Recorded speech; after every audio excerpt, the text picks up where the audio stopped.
Welcome to Controls Explorer. This video we will show you how do you link a Allen Bradley HMI panel view plus to a target PLC, say for example a compact logics or a control logics. What we have here, factory TalkView Studio as HMI software, and for compact logics we have ADAS Logix 5000.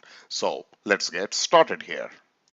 We are currently into the communication window, and this is design local.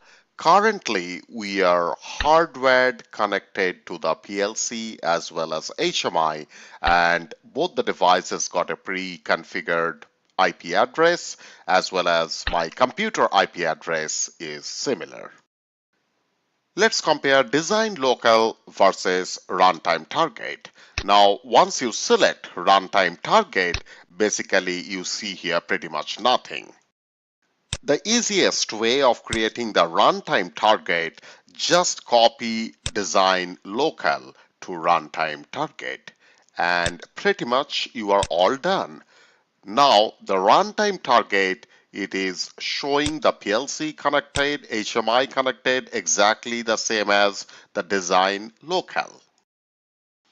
Thanks for watching this video, and if you have any question, please do write to us. Tech support at controls-explorer.com, and we would be more than happy to work with you. Once again, thank you so much and bye now.